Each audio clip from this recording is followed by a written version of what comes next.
Abraão foi um homem do deserto. Sua cidade de origem foi Ur dos Caldeus, na Mesopotâmia. Historiadores modernos nos dão conta de que a civilização de Ur dos Caldeus era extremamente adiantada. Sabe-se hoje, por exemplo, que os cidadãos daquela cidade sabiam fazer raiz quadrada. Um dia, entretanto, Abraão ouviu a voz de Deus. Ora, disse o Senhor a Abraão: sai da tua terra, da tua parentela e da casa de teu pai, e vai para a terra que eu te mostrarei. De ti farei uma grande nação, e te abençoarei, e te engrandecerei o nome. Sê tu uma bênção. Abençoarei os que te abençoarem, e amaldiçoarei os que te amaldiçoarem. Em ti serão benditas todas as famílias da terra. Partiu, pois, Abraão, como lhe ordenara o Senhor, e Ló foi com ele. Tinha Abraão 75 anos quando saiu de Harã. O ambiente do deserto convida à oração, à meditação, à introspecção e ao mistério. O deserto é saturado por ventos uivantes e por assobios inimitáveis. O deserto é mistério feito de areia e rocha. Foi aqui, neste deserto do Negueb, que Abraão ouviu a voz de Deus enquanto caminhava entre as cidades de Berseba e Manre, locais básicos de suas peregrinações. No silêncio de noites cheias de estrelas, Abraão ouviu promessas de Deus. Em outras ocasiões, entretanto, ele ouviu a voz de Deus lhe pedir o impensável.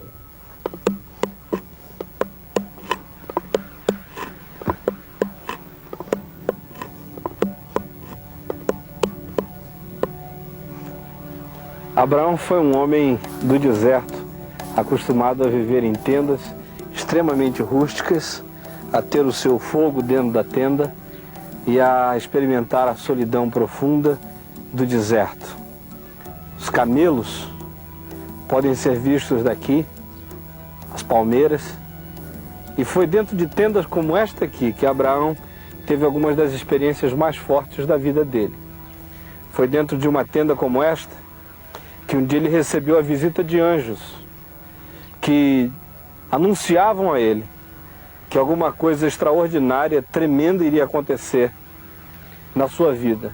De que ele, que já era um homem velho, de quase 100 anos de idade, sua esposa, com 90 anos, haveriam de conceber, haveriam de juntos ter um filho, Isaac, que seria o filho da promessa. Foi por trás de uma tenda como aquela ali que Sara ouvia a conversa de Abraão com anjos e dava gargalhada do lado de lá, ria porque não podia acreditar que tamanha felicidade e bênção alcançaria a vida dela. Foi também numa tenda como esta que um dia, numa noite tremenda de profunda angústia, Abraão ouviu a voz de Deus dizendo a ele que levasse seu filho Isaac para ser sacrificado numa montanha que ele, o Senhor, mostraria a Abraão.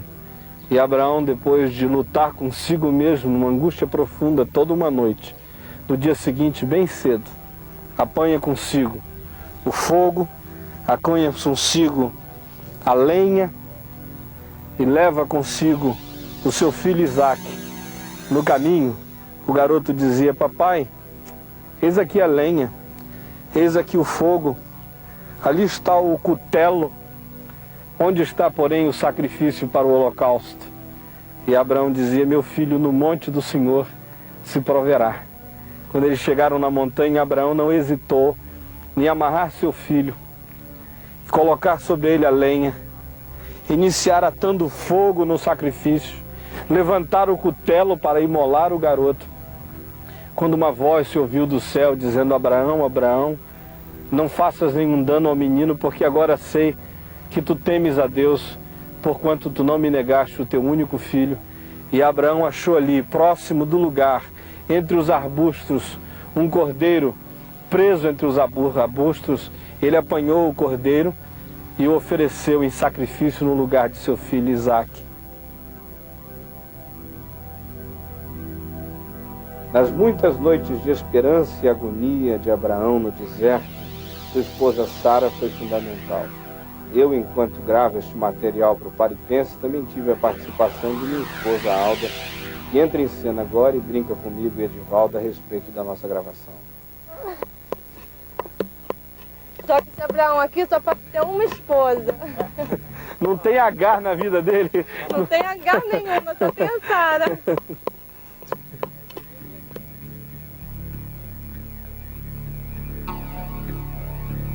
O episódio acerca do qual nós vamos estar falando agora é muito importante para todos aqueles que vivem em cidades perversas e violentas, como muitas das cidades do Brasil. Abraão recebeu os 3 anjos em sua casa. 2 deles seguiram caminho para Sodoma e Gomorra. E ele permaneceu na presença do anjo do Senhor e conversava com o anjo do Senhor. E diz a Bíblia que eles vieram para um lugar elevado, de cima de cuja montanha era possível ver toda a planície embaixo e o Mar Morto. E as cidades de Sodoma e Gomorra que estavam plantadas na extremidade sul do Mar Morto. E Abraão então iniciou um processo de intercessão diante de Deus. E ele dizia: ó Deus, falando com o anjo do Senhor que estava na presença dele, se houver lá embaixo, naquelas cidades de Sodoma e de Gomorra, pelo menos 50 justos, tu destruirás a cidade? E o anjo do Senhor disse não. E ele disse: não se irrite o Senhor por eu falar mais uma vez. Se houver 45, destruirás a cidade? E o anjo do Senhor disse não. E se houver 40, e depois se houver 30, e ainda 20, e ele vem descendo o número, perguntando: tu destruirás a cidade? E a resposta de Deus é sempre uma resposta de tremenda misericórdia, dizendo a Abraão: não, eu não destruirei a cidade. Se houver lá apenas alguns poucos justos, por amor a esses justos, eu vou preservar a cidade e não a destruirei. E Abraão então se retira da presença do anjo do Senhor, que segue seu caminho na direção de Sodoma e de Gomorra.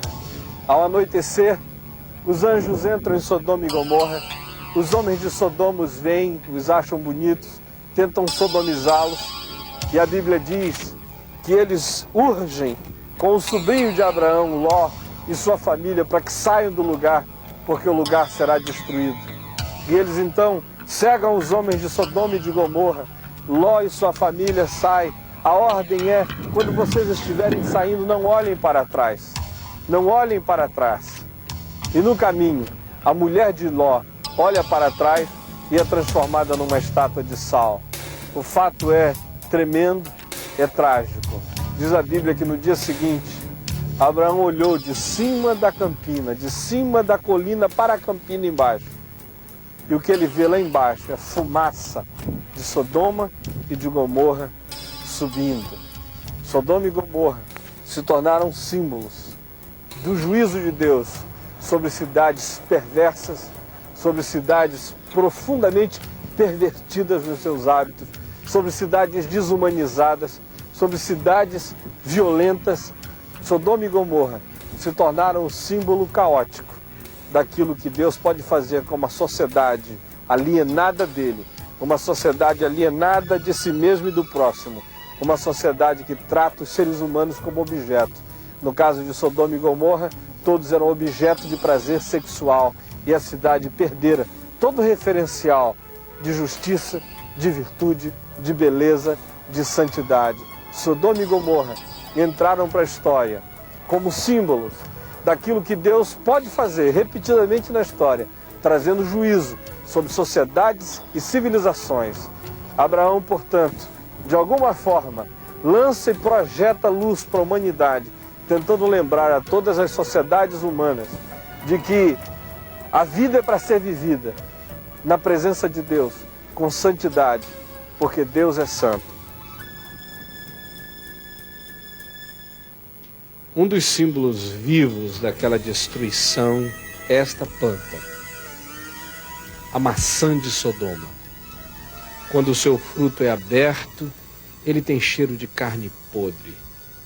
Aqui findamos a história de Abraão, que foi sem dúvida uma história que ajudou a mudar a história especialmente a história das vidas daqueles que andam com Deus em fé.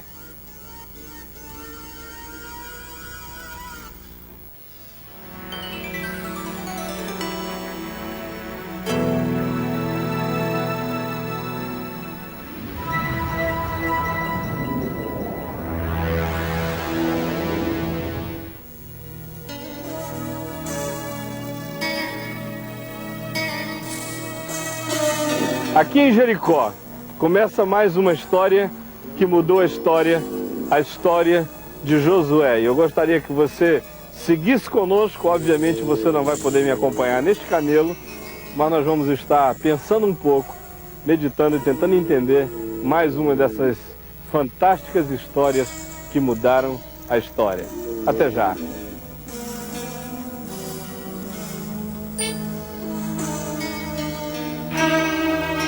Jericó era uma cidade poderosíssima para a época. Aqui estão os alicerces da primeira Jericó, a cidade amuralhada mais velha do mundo.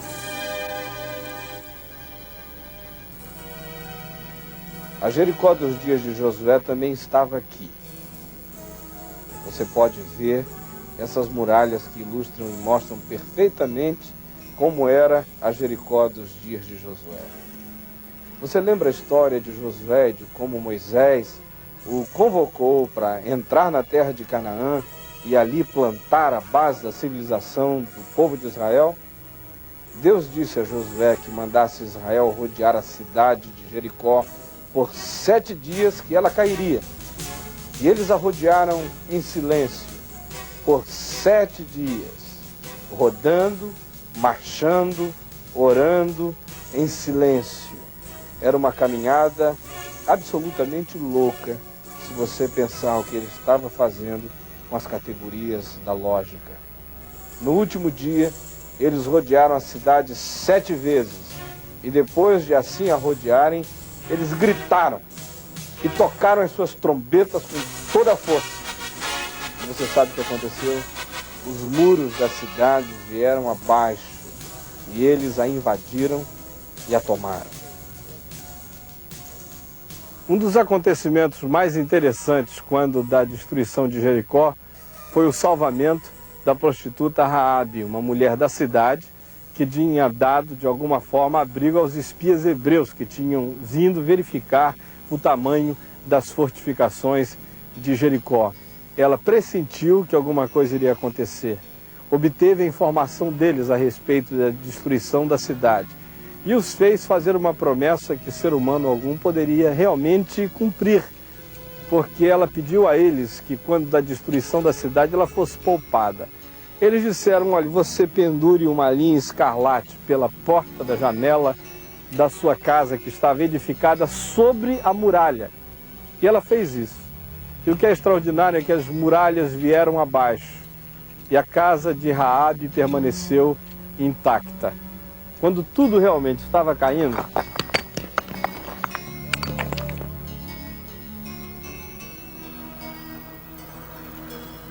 a cidade inteira foi destruída, mas a casa de Raabe permaneceu intacta. E essa, sem dúvida, foi uma coisa extraordinária. Ainda hoje, a fé derruba as estruturas poderosas. Derruba muros como o Muro de Berlim. Derruba estruturas políticas que estão erguidas durante muitos anos. E derruba também fortalezas espirituais que se erguem para impedir a entrada do Evangelho no coração das pessoas. Talvez você que está assistindo essa história de Josué tenha diante de si a sua própria Jericó. Quem sabe na sua casa, quem sabe na sua família. Seja quais forem essas muralhas, nós estamos aqui para dizer que muralhas poderosas podem vir abaixo quando a gente as cerca com oração e quando a gente as derruba com louvor. Elas vêm ao chão, porque o Deus de Josué continua vivo.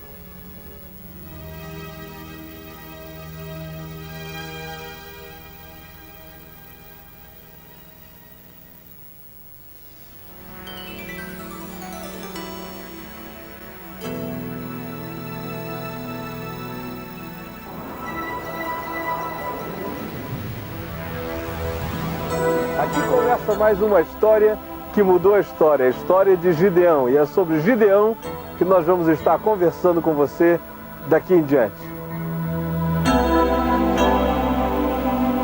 Durante muitos anos o povo de Israel sofria a opressão dos midianitas.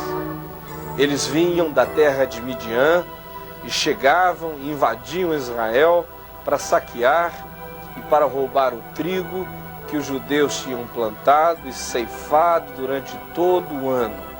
Era como ver o próximo preparar pão para tomar o pão da boca das criancinhas. Nesse período Deus levantou um homem chamado Gideão. Gideão foi chamado por Deus para enfrentar o inimigo comum, enfrentar os midianitas. E Gideão, no entanto, ao ser chamado por Deus, encontrava-se absolutamente sozinho, no campo, amarrando o trigo, tentando salvar o que restara do trigo dos judeus, do poder dos midianitas, quando de repente um anjo de Deus lhe apareceu e lhe falou. Gideão não podia nem mesmo crer no que ele estava vendo, mas o anjo do Senhor estava ali diante dele, chamando-o em nome de Deus para enfrentar o inimigo e dizendo: vai, homem valente, o Senhor é contigo, vai na tua força. Gideão não podia crer inicialmente que Deus lhe tivesse feito aquele desafio e aquele chamado. Foi por isso que ele pediu vários sinais a Deus, confirmações, a fim de que o seu coração tivesse convicção profunda de que Deus seria seu parceiro naquele empreendimento, naquela campanha, naquela batalha. Ele queria saber se de fato Deus usaria para salvar Israel dos seus inimigos, os midianitas. Essa água é da fonte de Arode. A fonte de Arode foi o lugar onde Deus testou os homens de Israel quando deu a vitória ao povo de Israel usando Gideão. Eu não sei se vocês se recordam, mas eles eram 32 mil homens que iriam enfrentar o exército dos midianitas e dos amalequitas. E a Bíblia diz que o exército dos midianitas e dos amalequitas enchia o vale aqui diante de nós. Era uma grande multidão e os 32 mil de Israel não era um número significativo para enfrentar o inimigo que estava lá aos milhares e aos milhares. Acontece que do ponto de vista de Deus ainda havia muita gente com Gideão. E Deus disse a Gideão: Gideão, eu quero que tu mandes embora para casa todos os tímidos. E Gideão então reuniu o povo e disse: quem está com medo, por favor, vá embora. E muita gente foi embora, cerca de 22 mil se retirou na mesma hora, um grupo enorme. 10 mil ficaram com Gideão. E Deus disse a Gideão: Gideão, ainda tem muita gente contigo. E se vocês vencerem os midianitas, ainda é possível que alguém diga que a vitória aconteceu porque vocês, com o braço de vocês, conseguiram a vitória. Eu quero que você traga os homens todos à nascente da fonte de Arode para que vocês bebam água. E eles vieram todos juntos. E o grupo começou a beber água. 10 mil homens bebendo. E o que aconteceu é que muita gente, milhares, mais de 9 mil homens, beberam da água como o cão bebe a água, lambendo a água. Apenas 300 homens apanharam a água com a mão e puseram a água na boca. Os outros todos apenas se ajoelharam e iniciaram um processo de lamber a água como um animal. Deus então disse a Gideão: Gideão, contigo irão apenas aqueles que foram capazes de pegar a água com a mão, beber a água enquanto olham em volta, prestando atenção no inimigo e na luta. Os outros você pode mandar para casa. Assim, só 300 homens continuaram com Gideão e eles partiram daqui para enfrentar o inimigo. Gideão atacou os midianitas que estavam acampados no vale de Moré. E veio correndo com muitos homens, 300 homens, gritando com suas tochas nas mãos, batendo nos cântaros. E Deus encheu o coração dos midianitas de pânico, de terror, de pavor. Entregou os midianitas nas mãos de Gideão e dos seus 300. Foi assim que Gideão salvou Israel, porque não duvidou que poucos com Deus ainda são maioria. E é bom que você não se esqueça disso também. Poucos com Deus sempre são maioria. A história de Gideão tem tudo a ver com a história do trigo e com a importância do trigo para a vida nessa região, especialmente no passado. O que acontece é que eu não sei se você se recorda de que quando Gideão quis certificar-se de que Deus estava de fato entregando os midianitas na mão dele, ele foi à noite ao acampamento dos midianitas e ele ouviu a história enquanto ficava escondido atrás de um arbusto. Ouviu um soldado dizendo a outro soldado que tinha tido um sonho esquisito.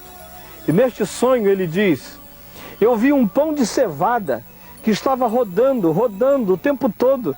E de repente esse pão de cevada deu contra a tenda do capitão. E a tenda do capitão caiu. E o outro soldado que ouvia a história disse: isso aí é Gideão, que está vindo contra nós. E vai bater contra nós. E vai nos vencer e vai nos destruir. Quando Gideão ouviu essa história, ele que estava escondido atrás do arbusto, e os soldados não sabiam que ele estava ali ouvindo, era noite, era escuro, a Bíblia diz que ele adorou o Senhor e levantou-se dali fortalecido, cheio de certeza de que Deus lhe daria a vitória contra os midianitas. Para mim, há uma lição fortíssima nisso aí, que deve ser uma lição histórica, uma lição que, se aprendida, se torna uma dessas histórias que mudam a história. Ou seja, o que de fato estava acontecendo é que os midianitas, que invadiam o território de Israel todos os anos para roubar o trigo, tinham roubado o trigo por anos e anos e anos. Os judeus plantavam e eles entravam e roubavam. Eles plantavam e os midianitas entravam e roubavam. E eles oprimiam tão fortemente o povo de Israel que agora havia um acúmulo de culpa na memória social do povo midianita. Em outras palavras, o que o subconsciente daquele soldado estava projetando era alguma coisa que estava na subconsciência de toda a população dos midianitas que estava acostumada a invadir Israel para roubar o trigo. O soldado estava dizendo: olha, esse trigo, esse pão de cevada que a gente rouba, ainda vai vir contra a gente. Nós estamos roubando o trigo dos israelitas. Um dia o trigo vai derrubar a gente. Em outras palavras, ele estava deixando transparecer o fato de que havia uma culpa acumulada na memória dele, na subconsciência dele e na de todo o exército dos midianitas.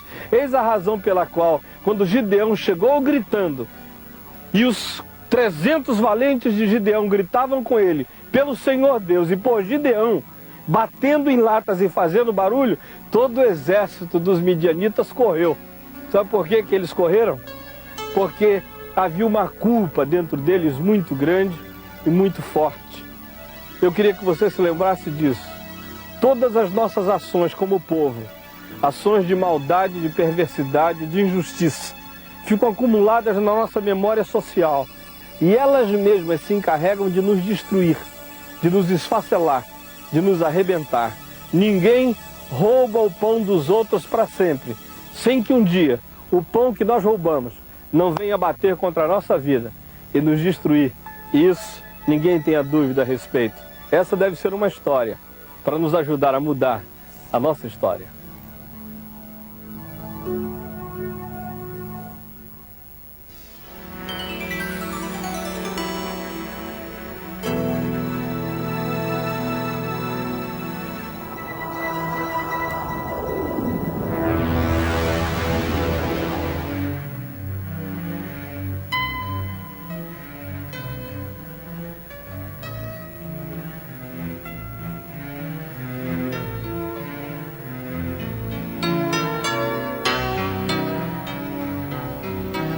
Depois de Gideão, Israel teve vários juízes que julgaram e livraram a terra.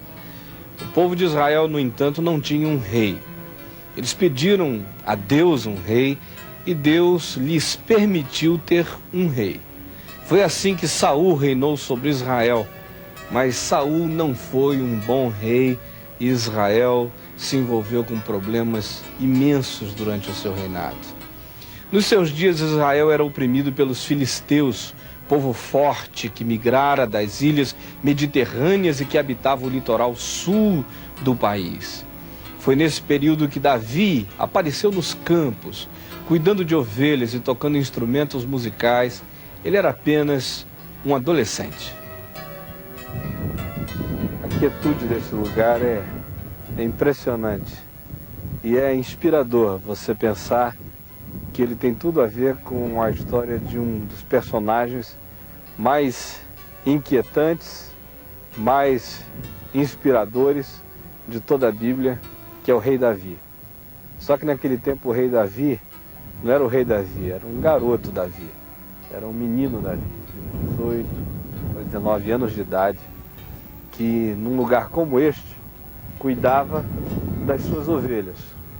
Nós vamos estar indo daqui um pouco mais adiante para o vale de Elá, exatamente no lugar onde Davi lutou com Golias, o gigante, mostrando a você uma dessas histórias que mudaram a história da humanidade e que continua a ser inspiração para a vida da gente hoje. Eu só queria parar com você um pouquinho e deixar você ouvir a quietude e o ruído mavioso desse silêncio, só às vezes interrompido pelo badalar do sino dessas ovelhas que estão aqui atrás de mim. Ouça comigo.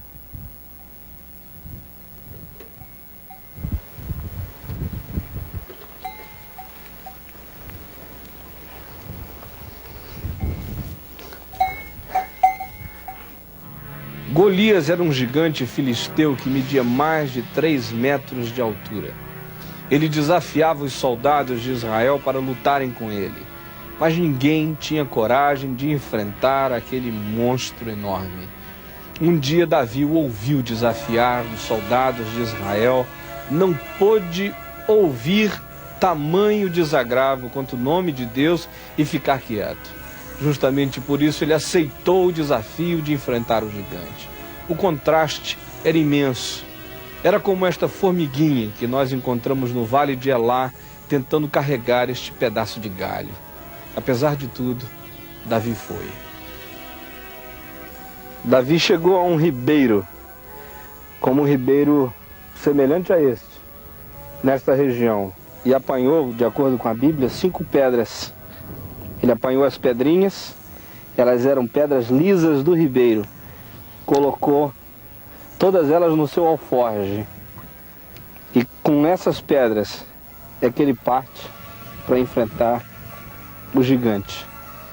Algo totalmente ridículo, considerando que o gigante que ele iria enfrentar era um homem de aproximadamente 3 metros de altura e armado até aos dentes e representando um orgulho nacional que se desejava apresentar como imbatível para aqueles que eram os povos dessa região.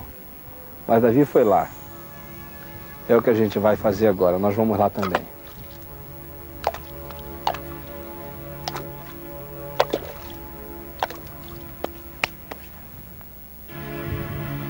Com sua funda na mão, Davi foi ao encontro do gigante, aqui neste vale. Veja, aqui de cima do monte, lá embaixo, o Vale de Elá. Foi lá embaixo que a luta se travou. O lugar era assim chamado, Vale de Elá, por causa dessa árvore que cresce aqui e tem o mesmo nome. O lugar parece uma arquibancada natural, o vale no meio e as montanhas em volta. Filisteus de um lado, israelitas do outro. Davi e o gigante se encontram. E o filisteu olhou para Davi assim de cima para baixo, porque ele tinha 3 metros de altura, e o desprezou, porque Davi era bonito e era ruivo, e não era um guerreiro na aparência, porque era ainda muito jovem. E ele o desprezou e disse: o que é que você pensa que você é? O que é que você pensa que eu sou também? Você está vindo a mim com um pedaço de pau e com pedras, você pensa que eu sou um cão, um cachorro? E o amaldiçoou por todos os seus deuses. E Davi apenas ouvia. Davi então olhou assim de baixo para cima, para aquele gigante de quase 3 metros de altura, ou de 3 metros de altura, e disse: tu vens a mim com espada, e era uma espada imensa e pesadíssima, e com escudo e com lança. Eu, porém, vou contra ti em nome do Senhor Deus dos exércitos de Israel, a quem tu tens afrontado. E hoje mesmo eu darei a tua carne às aves dos céus e às feras do campo. E toda esta multidão, e ele se referia ao fato de que de um lado e de outro do vale havia multidão, os exércitos dos israelitas e dos filisteus. Toda esta multidão, disse ele, saberá que há Deus em Israel. E aí então, diz a Bíblia, que Davi se antecipou, não esperou que o gigante tomasse a decisão. Ele corre na direção de Golias, rodando a sua funda, e quando ele atira a sua pedra, ela se encrava na testa do gigante, que vem ao chão e cai.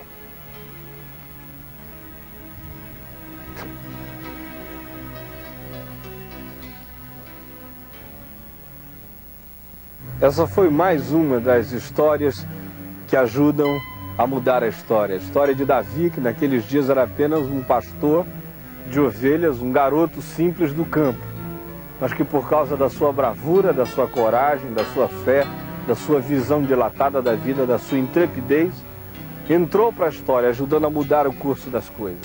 Depois de Davi, muita coisa nunca mais foi a mesma. Por exemplo, ele de pastor de ovelhas se torna o mais significativo de todos os reis de Israel. Os seus salmos, escritos na solidão das campinas e do deserto, se tornam alguns dos textos mais lidos do mundo, de toda a história humana, de toda a civilização humana. Ele também, de sua própria descendência, vem Jesus Cristo, que mudou a história da humanidade, dividindo-a em duas partes. É de Davi, e é com Davi, que a gente aprende essa fé corajosa, que transforma meninos em reis, que transforma gente solitária do campo em pessoas em função das quais a história nunca mais é a mesma. É nesse tipo de fé e de visão e de atitude da vida que eu e você precisamos nos inspirar. O que eu e você precisamos aprender, se a gente quer ser gente que ajuda a mudar a história, é entender que a história é mudada por gente assim, que tem essa fé obstinada em Deus. Gente que tem essa visão grandiosa de que sua própria vida pode se transformar em bênção para as vidas de muitas outras pessoas. Gente que, apesar de se entender e de se assumir como fraca, vai à peleja com autenticidade e com coragem. Gente que não confia nos aparatos dos outros, mas que confia na autenticidade de si mesma, energizada pela bênção e pela graça de Deus. É assim que Davi vai, é assim que ele enfrenta desafios, é assim que o gigante cai, é assim que a história nunca mais é a mesma, e é de gente assim como ele, que eu e você precisamos hoje no nosso mundo, desesperadamente.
Elias foi um dos homens mais importantes da Bíblia.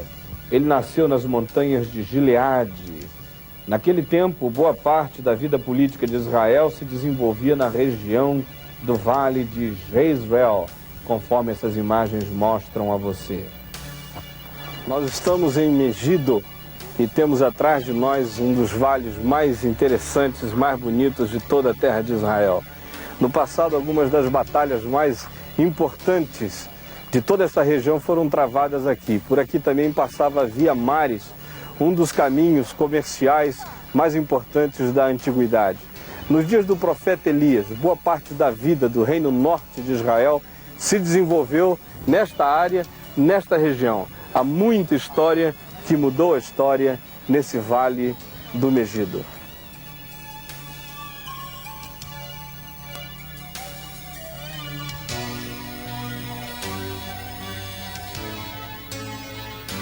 Conquanto a história de Elias não faça referências explícitas a Megido, no entanto, as referências são abundantes quanto ao vale de Jezreel. Naquele tempo, o rei Acabe e sua perversa mulher Jezabel governavam com mão de ferro o povo de Israel. A idolatria de Jezabel criou espaço para toda sorte de práticas pagãs dentro da nação. Altares foram erguidos ao deus Baal por todo o país, e aquelas práticas pagãs de bruxaria provocaram a ira do único Deus vivo e verdadeiro. Foi neste contexto que Deus levantou Elias, a fim de chamar Israel ao arrependimento espiritual. O dramático encontro aconteceu no Monte Carmelo, no litoral norte de Israel, conforme você vê nesta cena. Elias convocou todo Israel para que viesse aqui, para o topo do Monte Carmelo, a fim de que se definisse de uma vez para sempre quem seria Deus sobre Israel, se Baal ou se o Senhor. E aqui, no alto do Monte Carmelo, se travou uma das batalhas espirituais mais fortes de toda a história. Uma dessas histórias que ajuda a mudar a história.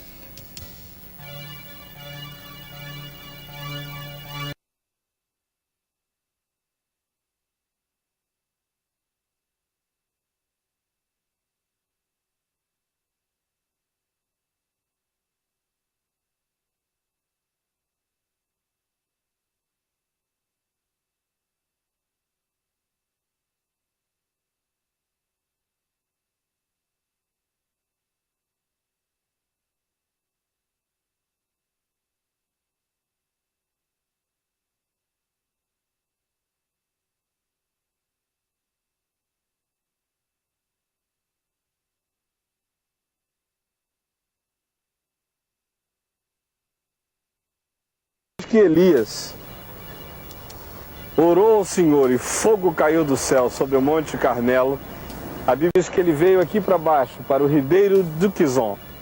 E aqui embaixo ele imolou, ele matou os 400 profetas de Baal e os 450 profetas do poste ídolo. Este é, portanto, um lugar de juízo. E essa é mais uma das histórias que ajudaram a mudar a história.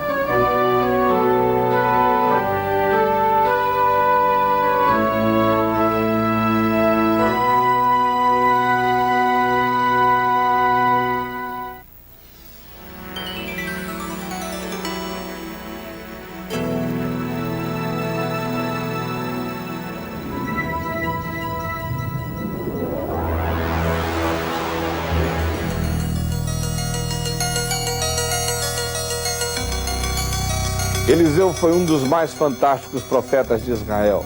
Ele pedira a porção dobrada do Espírito que estivera sobre o profeta Elias e receberam essa promessa de Deus. Sua vida está cheia de acontecimentos extraordinários, de milagres incríveis. Aqui, no entanto, nós vamos mostrar a você apenas 2 desses milagres e desses acontecimentos extraordinários.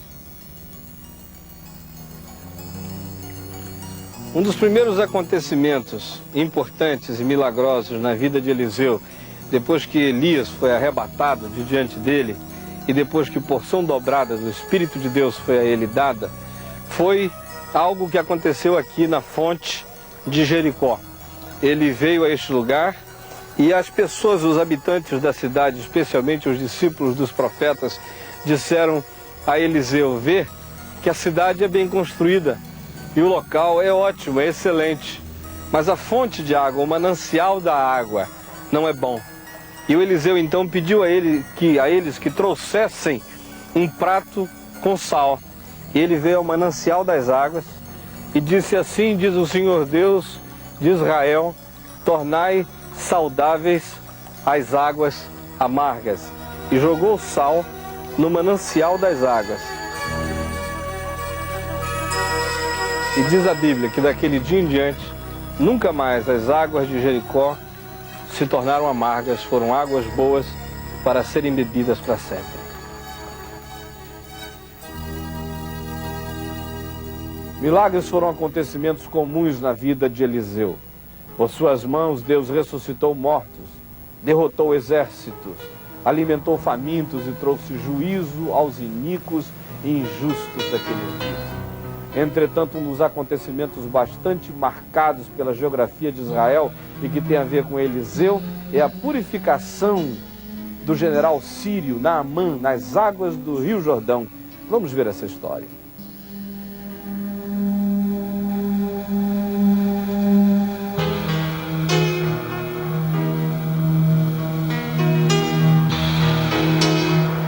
Naamã veio da Síria para visitar Eliseu e ele esperava que Eliseu o curasse porque ele era leproso. Aconteceu que o profeta Eliseu nem ao menos foi encontrar com o general da Síria, Naamã, mandou apenas um recado dizendo: vai ao Jordão, mergulha-te 7 vezes nas águas do Jordão e tu serás curado. Naamã ficou furioso. Ele disse: será possível que eu vim de tão longe da Síria para mergulhar, para pular nessas águas do Jordão? Não são porventura Abana e Farfar, rios da Síria, melhor do que todas essas águas do Jordão? E foi indignado. Mas um dos seus servos disse: olha, o profeta de Israel não pediu muito de ti. Ele só pediu que tu fosses lá e mergulhasses 7 vezes. Qual é o problema? Se ele tivesse pedido para fazer uma coisa muito difícil, porventura tu não farias? Não custa nada, já está aqui, vai lá. E ele veio aqui ao Jordão cheio de lepra, entrou na água e mergulhou 7 vezes. Eu não vou mergulhar por razões óbvias, mas ele mergulhou 7 vezes e quando ele saiu a 7ª vez, sua pele estava purificada como pele de criança. Ele voltou para agradecer ao profeta Eliseu, levou um caixote cheio de terra de Israel para a Síria e disse: de hoje em diante eu nunca mais vou cultuar outro Deus a não ser o Deus de Israel. Essa é uma história simples, mas que ajudou também a mudar a história.